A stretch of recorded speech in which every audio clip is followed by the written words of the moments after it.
안녕하세요. 오늘은 수학이 필요한 순간이라는 책을 가지고 리뷰를 해보려고 합니다. 문과생들도 끝까지 읽을 수 있는 수학책이라는데요. 한번 리뷰를 해보겠습니다. 이 책은 인플루엔셜에서 출판을 하였고요. 2018년 8월에 출판을 하였습니다. 저는 학생들에게 수학을 강의를 하는데요. 겸사겸사 유튜브 채널도 운영을 하고 있습니다. 그래서 그림으로 배우는 수학이란 컨셉으로 강의를 진행을 하고 있는데요. 수업을 하다가 어려운 것이 나오면 아이들은 항상 이렇게 이야기를 합니다. 이런 공식들은 사용할 일이 없는데 왜 배우나요? 미래의 수학을 직업으로 사용 안 하는 학생들이 더 많겠죠?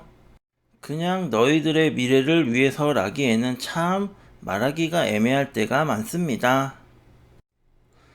그래서 이 책을 보면은 그에 대한 해답이 좀 있을지 참 궁금해서 읽게 되었습니다.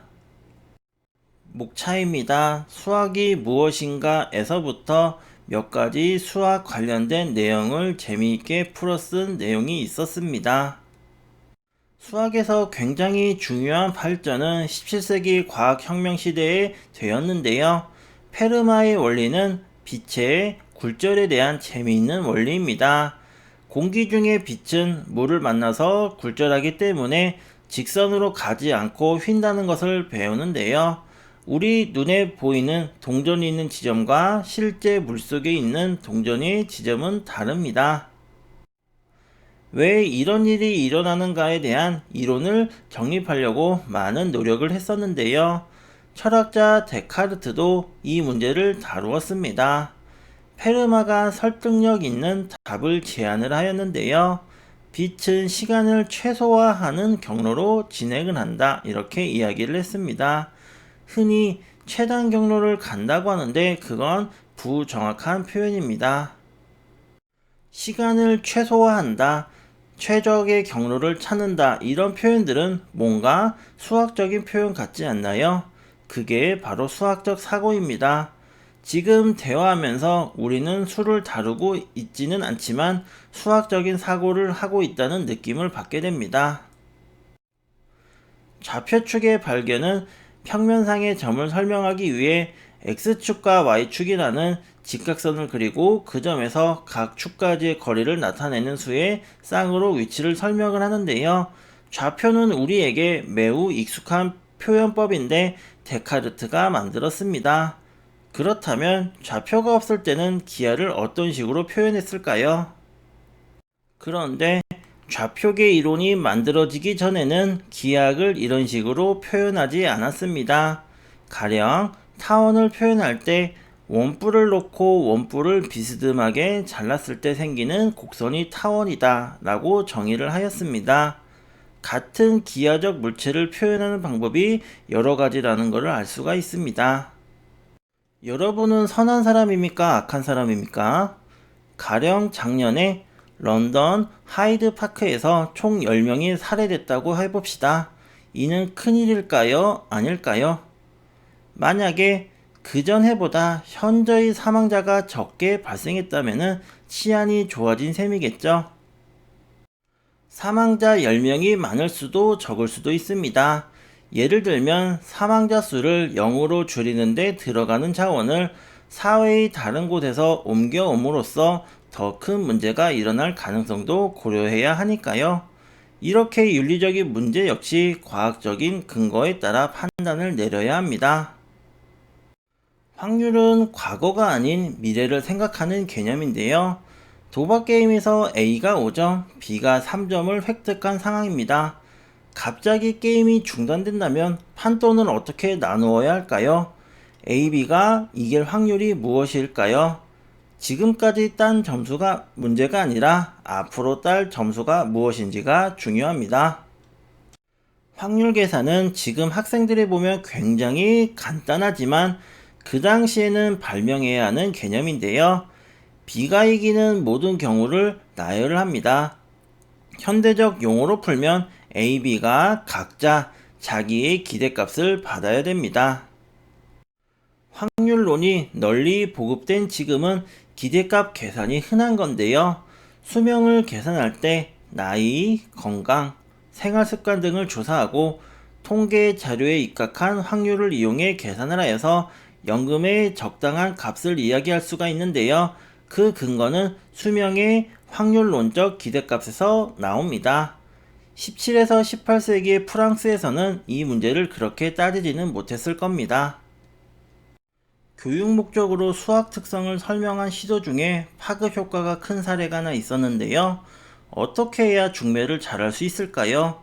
후보자들의 교육 수준, 집안, 문화 이런 것들이 잘 맞아야 할 텐데요. 하지만 여기서는 일단 단순하게 만든 중매 문제를 다뤄볼 건데요. 선호도만을 감안한 짝짓기 문제를 다루어 보겠습니다. 가장 쉽게 하기 위해서 남녀 각자 2명이 있는 상황에서 선호도표를 만들어 보겠습니다. 표를 읽는 방법은 남자 1은 여자 A를 B보다 좋아한다. 위쪽에 있는 게 더 좋아한다고 생각을 하면 됩니다. 남자 2는 여자 B를 A보다 좋아하고 이런 식으로 생각을 할 건데요.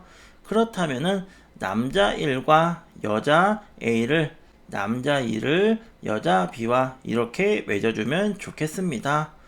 좋아하는 사람끼리 짝을 짓는 것이 좋지만은 현실은 그리 간단하지가 않죠. 이 장을 이해하려면은 잠시 동영상을 멈추시고 표를 해석한 다음에 보시길 부탁을 드릴게요. 이 표는 인기남과 인기녀가 있는 상황인데요. 그거를 두 가지로 설정해서 해석을 해보려고 합니다. 두 가지 방법 중에 어떤 것이 더 나은 짝짓기일까요? 남자 1, 여자 B, 남자 2, 여자 A 이런 식으로 커플을 짓는 것이 더 낫지 않을까요? 이 커플들은 한 명은 행복할 수가 있습니다. 왜냐면 여자 B와 남자 E는 인기남, 인기녀가 아니기 때문에 행복할 수가 있겠죠. 공리주의적 관점인데요. 그런데 불행히도 공리주의로는 문제가 해결되지 않습니다. 왜냐면 어느 쪽이든 행복한 사람은 2명이 나오거든요. 만족하는 수가 몇 명인지 봐도 두 방법은 똑같아 보입니다. 그런데 만족하는 쌍이 많다는 것을 기준으로 삼는다면 첫 번째 경우가 더 좋은 방법입니다. 우주의 실체와 모양과 위상을 계산하는 데도 수학이 쓰이는데요. 내면 기하라는 것은 물체의 내부의 관점에서 어떤 성질을 표현하고 측정하는 것입니다. 다음 그림은 똑같은 면이지만 어떤 면은 평평하고 어떤 면은 휘어져 있고 또 2번 휘어진 면도 있는데요. 그렇지만 휘어진 면에 있는 A와 B점의 사이의 거리는 다릅니다. 그럼 이 면 위에서 우리가 살고 있다고 생각하면 어떻게 될까요? 영화 인터스텔라의 마지막 장면이 기억이 나신다면 생각해보면 좋은데요. 한 공간에서 천장 위에 논밭이 있고 사람들이 사는 공간이 휘어져 있는 엔딩 장면이 있습니다. 종이를 세로로 한 번 휜 다음에 두 방향으로 더 휜다면 내면 기하는 뭔가 감자치처럼 휘어진 모양으로 생기게 됩니다. 이런 기하학이 큰 영향을 미친 것 중 하나가 아인슈타인의 일반 상대성 이론입니다. 일반 상대론에 따르면 중력을 느낀다는 것 자체가 시공간의 공유를 느끼는 과정이라고 보는데요. 시공간이 휘어졌기 때문에 그렇게 느끼는 것이라고 합니다. 오늘의 책사의 이야기는 끝입니다. 수학책이지만 수학 수식이 정말 적은 책이어서 읽기가 쉬웠고요.